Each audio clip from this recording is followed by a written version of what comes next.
Good morning. I'm sick today. I've been sick for a few days, actually for like a week.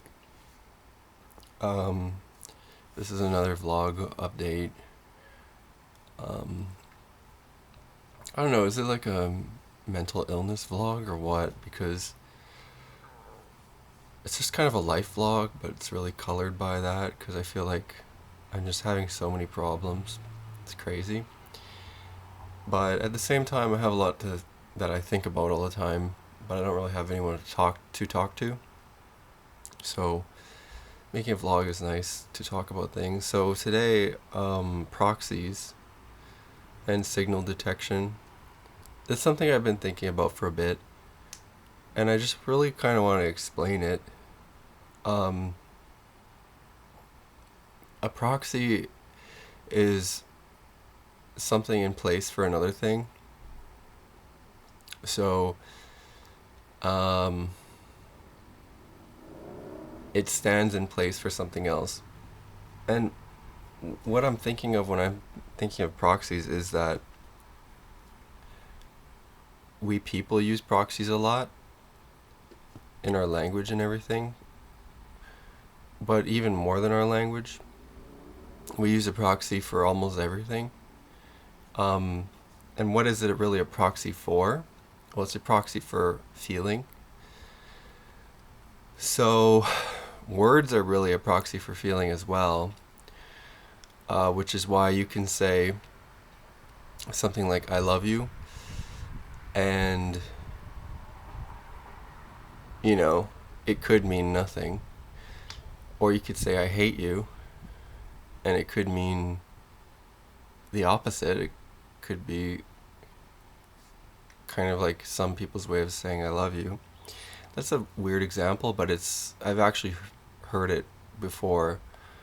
Um, I've heard people yell at their parents, "I hate you," and call their parents names, and then they say, "Oh, that's just how we show love." And I don't know if I totally believe that, but I do kind of believe it in some way because some people say stuff like that a lot, where they are very sarcastic. So sarcasm in itself is a proxy. Um, it sort of loses its proxy when you reveal it to be sarcasm, but when it's done, um, it's someone saying something like, "Oh, that'd be great." They're not really saying like, "Oh, that'd be great." That'd be great. Like the tone and the everything is just different. So it's a proxy, right, for how they really feel, which is like that's lame, kind of thing. Or that's not something I want. They say that'd be great. But anyways, so then the other one is signal detection. So signal detection is like when there is noise, like static on a TV. At what point do you see a picture? That's when you really detect the signal. So the signal is um, something like as soon as you say something, people will feel it. So I'll give an example. It's kind of like a very um, strong example, but I want basically people to feel this signal. So if I say the word nigger, everybody who's hearing this will feel a signal. And I'm using that for like almost like educative purposes because the signal actually populates a lot of things in people's feeling and mind. And I'm not sure which one comes first. I almost feel like they come simultaneously, or feeling comes first. But I've noticed this like all the time, and it's why I'm kind of careful with how I speak and what I say, and why I don't say anything, because I don't want to trigger people. So, another example is if I say the word Trump. So, in our times, that could be like the politician, the president currently, or it could be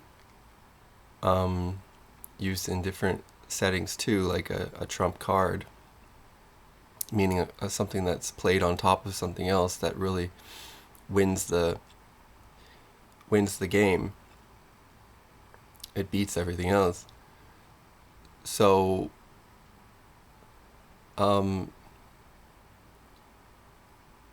that's just like a one way of saying signal detection. You know, I used that slur and I used that politician's name, but both are really prevalent in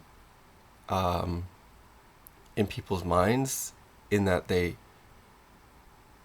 as soon as they detect those signals,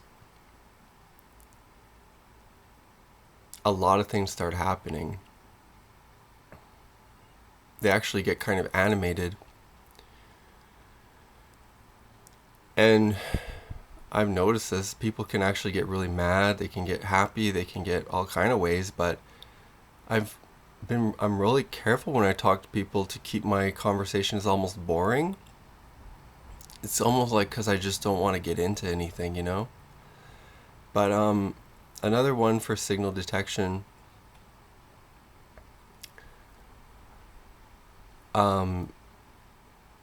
another word is like mental illness, or like schizophrenia, or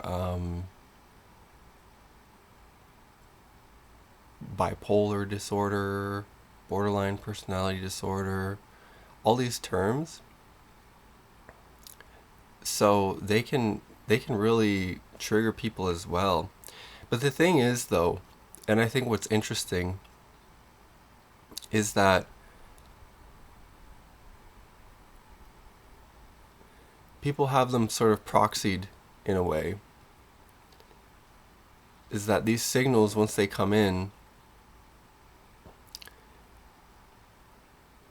they don't upset or trigger people almost initially. It alerts them, and they become alert toward it, and now they're watching for what will happen next. Or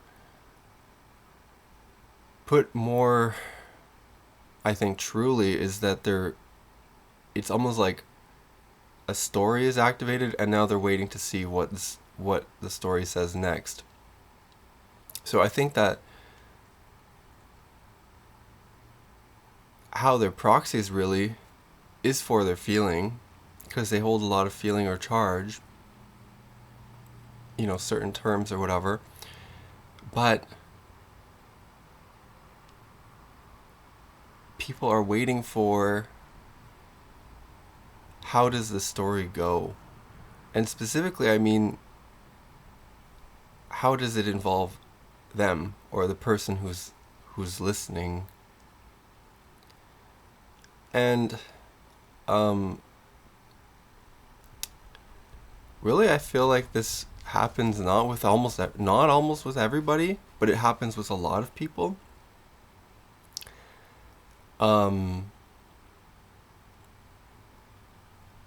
Specifically people who have, like, maybe you could say, a bone to pick, or an axe to grind, or some sort of involvement. And I just think it's so interesting. A couple examples come to mind of why it wouldn't involve everybody. Is that, let's say if it was like a horse race, and there was people watching this horse race. Well, not everybody has bet on the horses, but the people who have bet, who have skin in the game or a stake in it, they will have a much different reaction when the signal first hits them, that either they're winning or losing. So they'll feel either relief, elation, joy, happiness, or they'll feel down, bad, like a loser, like they're stupid, something like this, As soon as they realize that their horse is going to win or lose, and that they're going to win or lose money, which, all these things are kind of proxies for how they will feel, right? Like, the money can be used for something later. It could be used to pay off a debt, buy a house, So it's the story, really. And the anticipation of things further in the story. Of their life, obviously. So it's kind of real in a sense. But it's also kind of... It gets more abstract. It can get really abstract, for sure. And that's just one example. Now, anyways, I kind of really like talking about that topic. But another example that involves everybody is God. So I actually really like this one, this topic. And I rarely get to talk about it ever. But I think that God, so it brings up a lot for everybody, like a lot of different things for everybody. But I think that it alerts people strongly toward it because it is something that involves everybody. It's within everybody's story. And it means a lot to everybody because God necessarily does. Whether people accept, reject, believe, don't believe, all of these things. So I think that it really brings up a lot for everybody. And is a proxy for a lot of things for different people. Okay. So I guess I'll just move on with my vlog. I got some other things to talk about. So yesterday was tough. I've been sick. And I'm also embarrassed, actually, because I need to go back to confession because I did more sexual sins, which is just like masturbation. And I feel terrible about it. I always do. Feel very guilty and ashamed. And it's obviously, I think, something that not people don't really talk about ever. But I do think that it's like something that really alerts people to the topic. And it captures people's attention. But I also think that it's really something that's charged or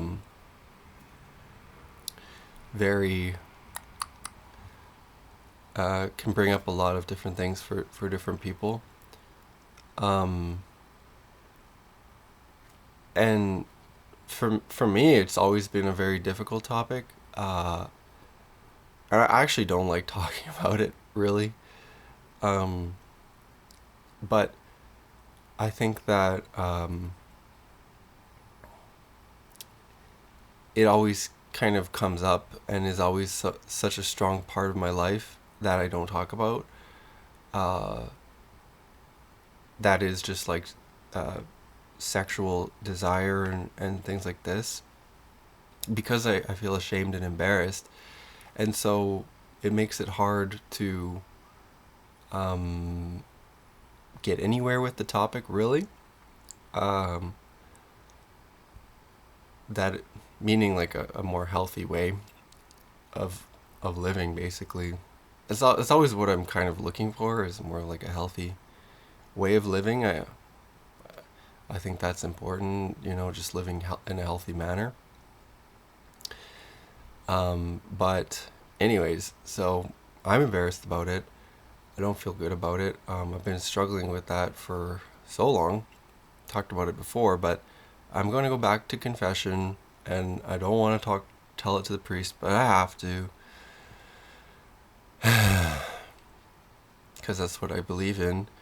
And yeah, not looking forward to it.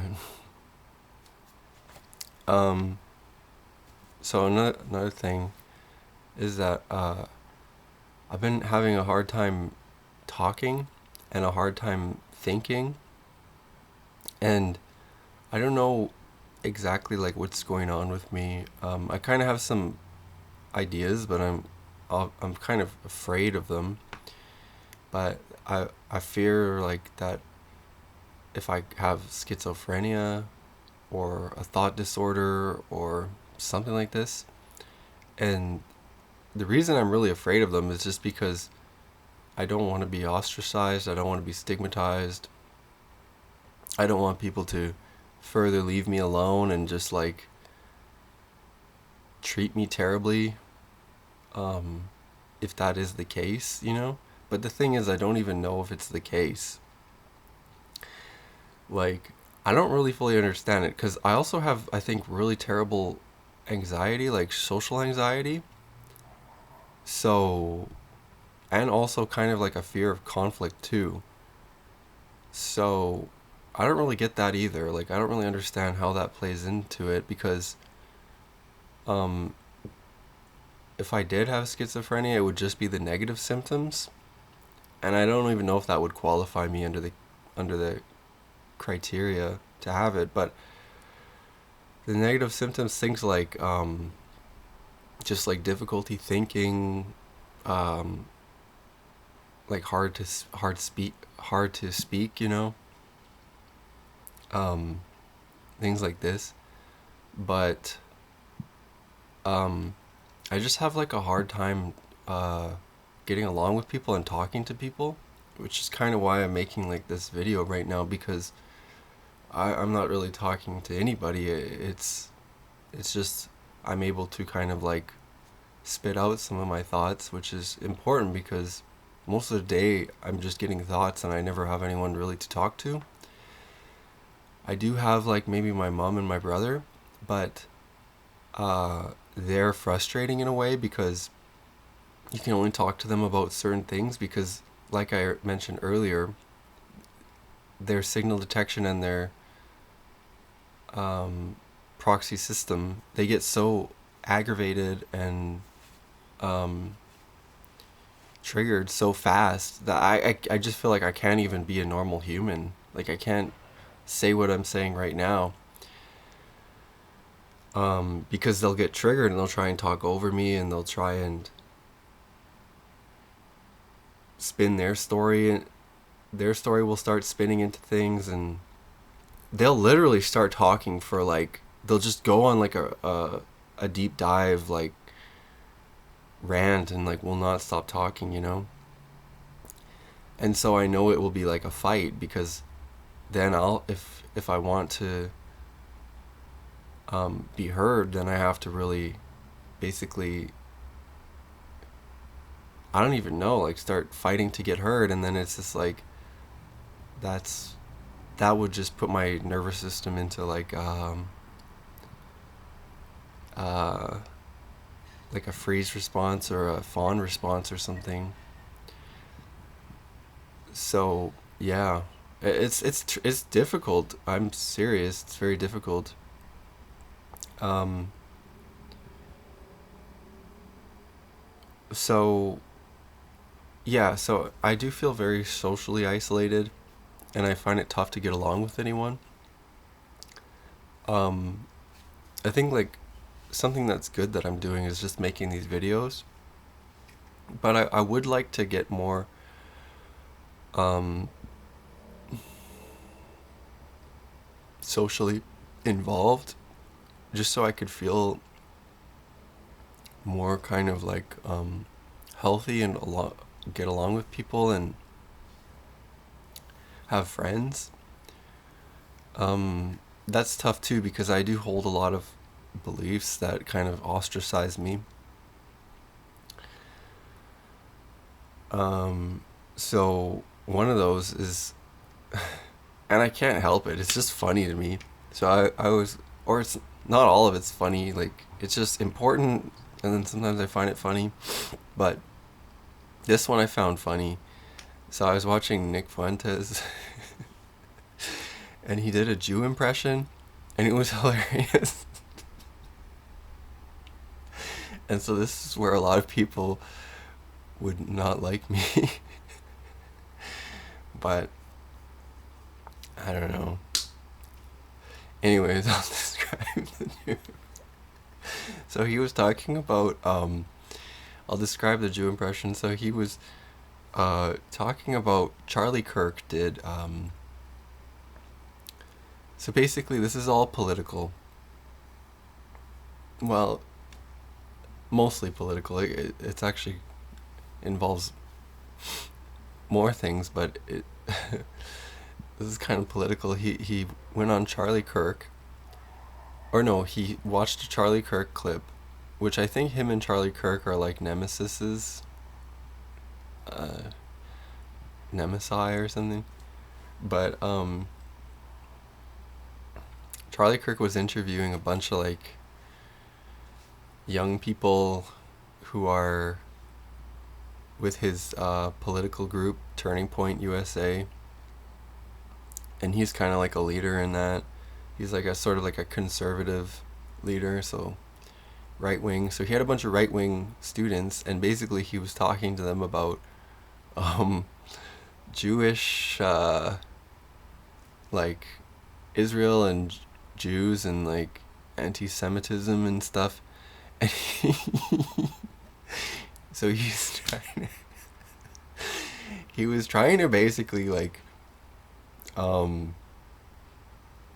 steer the conversation away from people not liking Israel or Jews and not being anti-Semitic or Jew hate or something, because that's hugely on the rise right now, and has been for a while.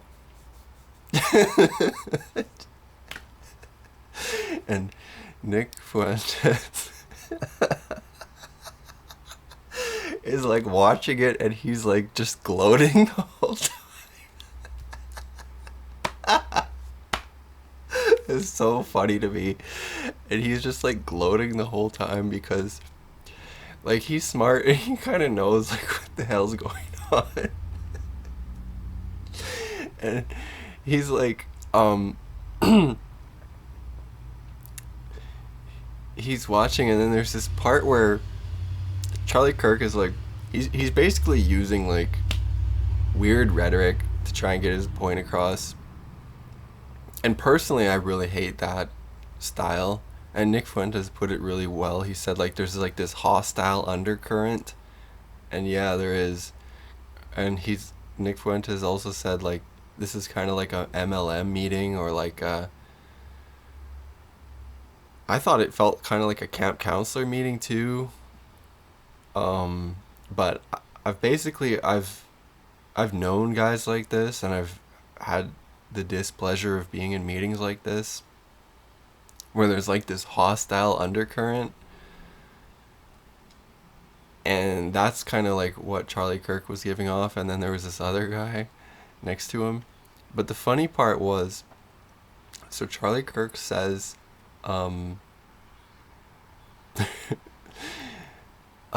he's all like, yeah, and we don't have to do like Jew hate, and it's okay to criticize the funds that are being sent to Israel. And then there's this guy next to him, and he says, oh, and can we just stop talking about Israel so much?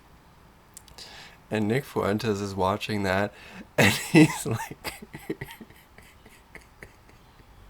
he does an impression of Charlie Kirk saying his thing, and then he does an impression of the guy next to him, and he's like it's like the Jew in the background Because he's like, the guy's like in the background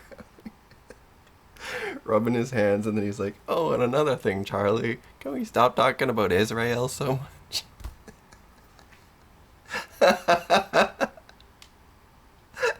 It's so freaking funny, man. It's so funny. It's so funny. Um, yeah. I guess it's just like really hilarious because it's just so real. Um, okay. So, I guess the next thing I'll talk about is groups and group agreement. Oh, geez. So this is another massively important topic. Um, so earlier I was talking about proxies and signal detection. Okay. So what are most people's proxies, and what signal are most people detecting? Most people are detecting how they relate to other people. And they're detecting the emotions of other people, and they're detecting the nervous systems of other people. A lot of that stuff is subconscious or unknown about. And what people are really detecting is essentially how they feel. But they're basically detecting how they feel with other people. And they're also detecting how a group feels.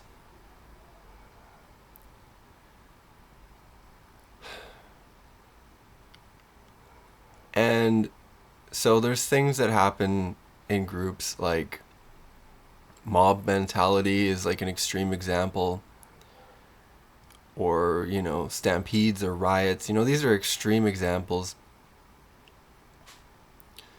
but these are things that can happen. And in groups too, kind of like this Charlie Kirk Turning Point USA meeting, he was talking to all these young people, and he was giving them all a chance to speak, but it was sort of set up in a way that he could kind of like lead the conversation, and he was keeping bounds on it, and he was trying to control the narrative essentially.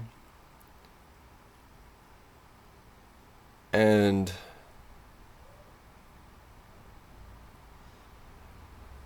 yeah, I mean, what would have had to happen for things to really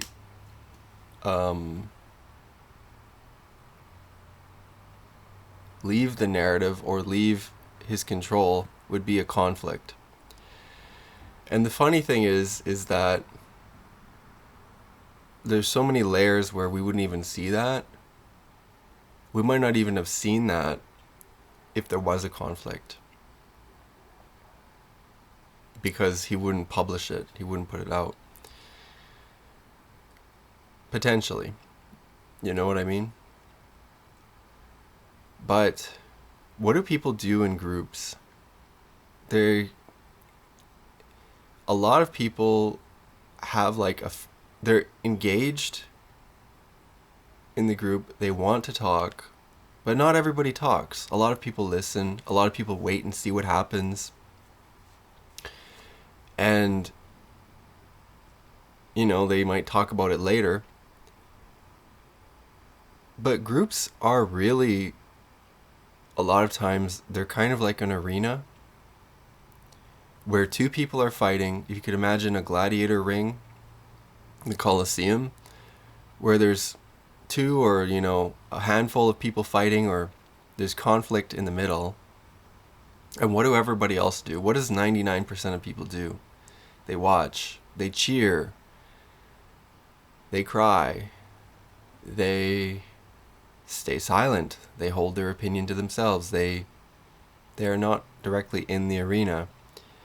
And even though that one is set up like that, that's actually how life kind of is a lot of the time too, when it comes to conflict and things.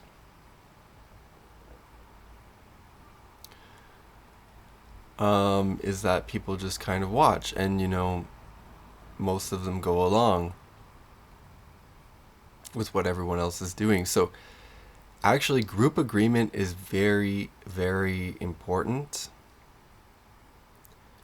And oftentimes people don't really directly tell anybody this about how groups work, because a group is composed of individuals. And when you start talking to an individual, they get really pissed off. They start talking about their own life. They start trying to make it all about them. They start doing like confabulation and stuff. There's all this other weird shit that happens when you talk to an individual,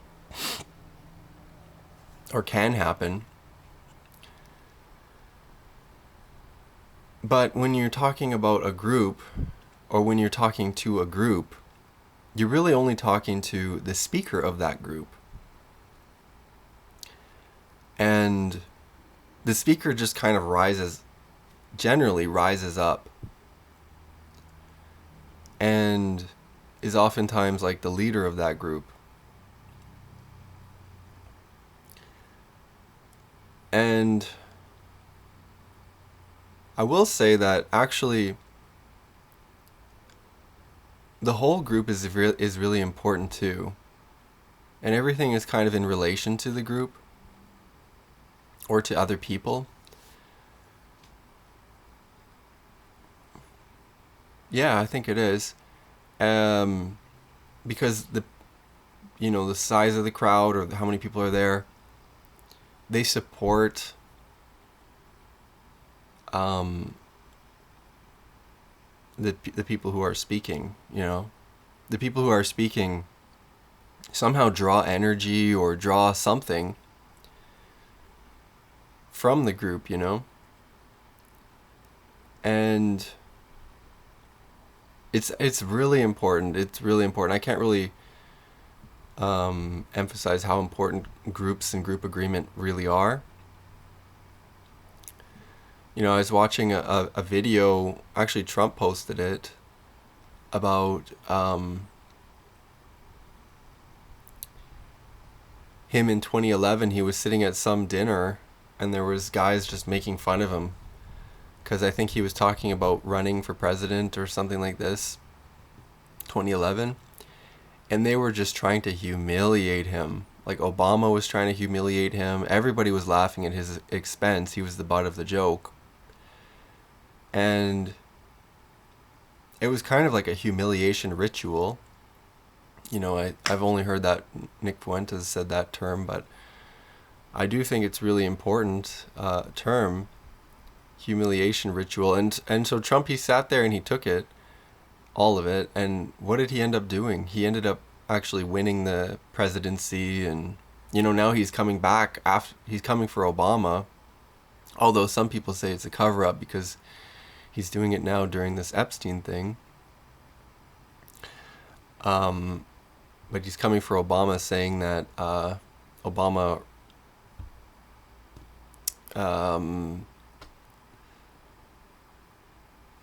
he said he's got evidence that Obama manufactured the Russia hoax. He calls it the Russia hoax, Russian disinformation during 2016 campaign for him. But back in 2011, they were all making fun of him and saying that he'd never be president and all this. And then he became president, and there's been like kind of like a lot of meltdowns and craziness, and the world has been very crazy. I'll say that. And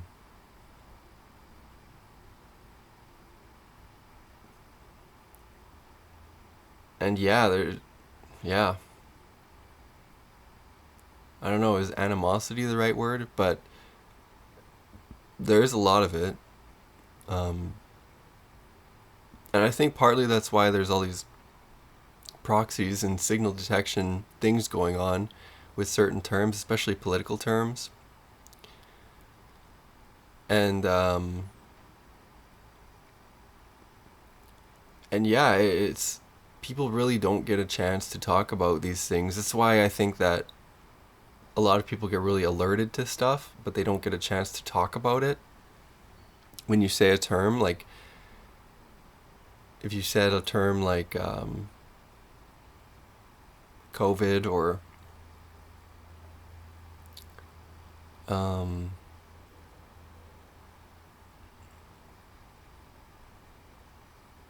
there's mental health terms. I mean, a lot of it has already been, the work has already been done, but which I kind of want to talk about that more. I'd like to make more videos on that, but that's talking about sentiment analysis, and I find that stuff so interesting because there's actually people who have who've done all this work, really intelligent psychologists and stuff that have done this work where they found out what do people feel about words, which is like their sentiment. They found out like how dominant a word is and how arousing a word is and how essentially triggering a word can be. And so there's certain words that trigger people much more than other words, and there's certain words that make people feel better or worse. I'll give some examples. Sunshine, sunny, happy, joy. These are some words that make people feel good. And then the other side of things is like words like rape, murder, pedophile.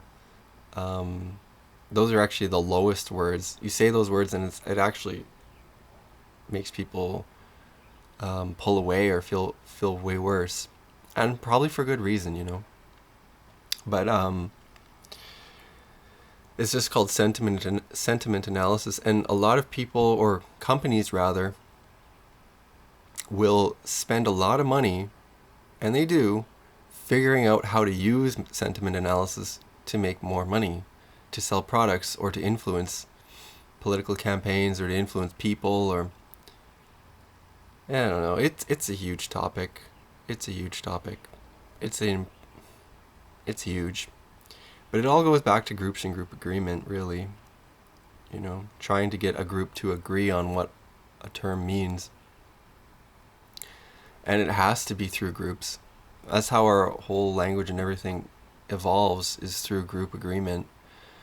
Yeah. So really what I think it is, and this is my next point, I think it's all energy in a way.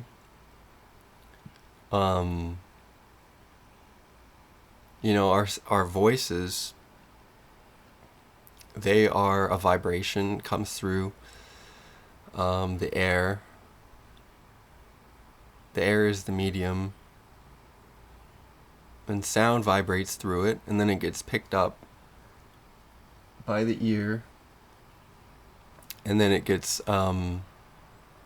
decoded, or rather interpreted, by the brain, and it instantly, it has this instant, like once it's perceived, it has this instant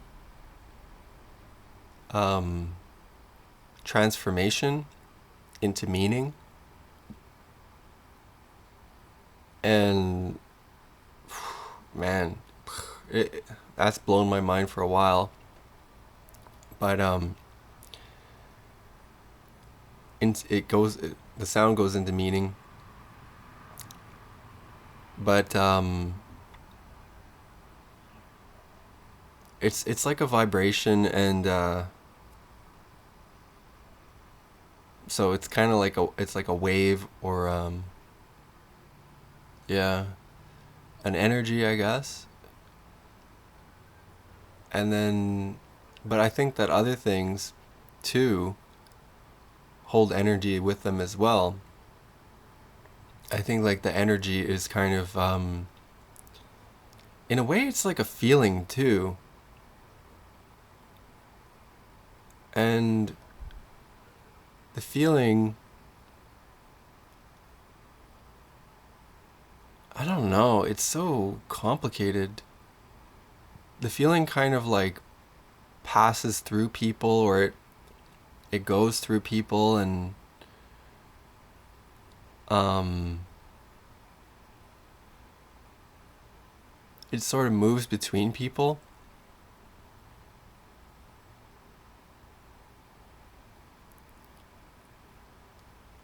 Um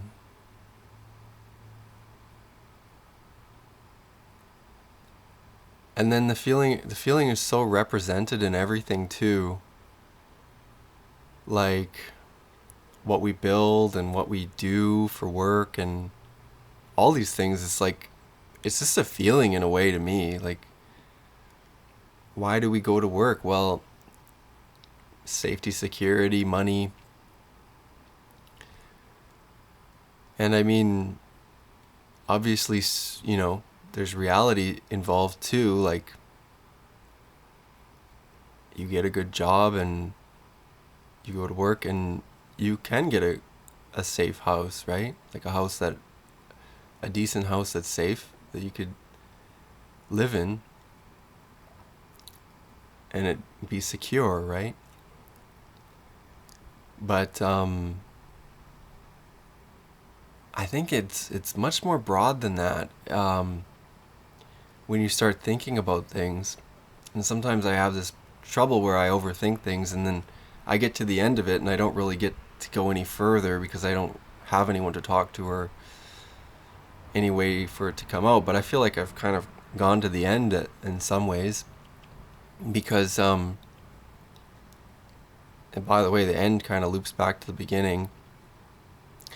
But there's other things like I was talking about proxies. Well, a proxy for security for a lot of people, and this is just like, it's basically true. I think that a lot of people are really afraid, and we're kind of programmed that way. But calling the police or knowing that there's people with guns, the proxy is violence. At the end of it,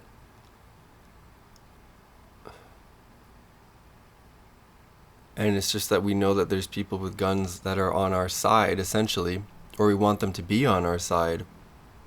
And so there's this,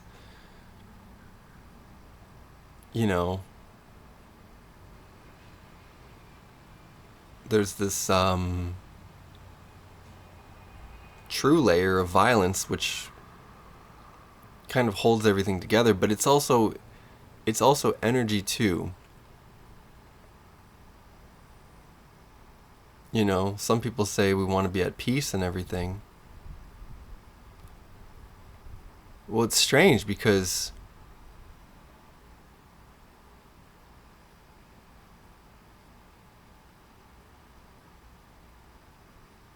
what our actual society is that violence really holds it up. My example is like the police, but if someone is attacking you, or if someone commits a crime against you, well, you can call the police. They will show up, and if that person doesn't obey them, they will shoot that person, right? Not necessarily, but if that person is defiant of their orders, they'll use force and eventually violence. Like, well, force is violence, but they'll handcuff them and take them to jail. And so it's very important. And anyways, I guess I'll end this vlog by saying, like, I don't really understand a lot of things, and I think a lot of things are in God's plan and beyond our comprehension.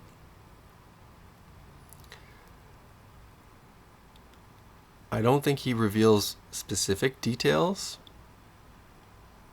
in the Bible, but I do think he reveals his plan to us in the Bible. God does.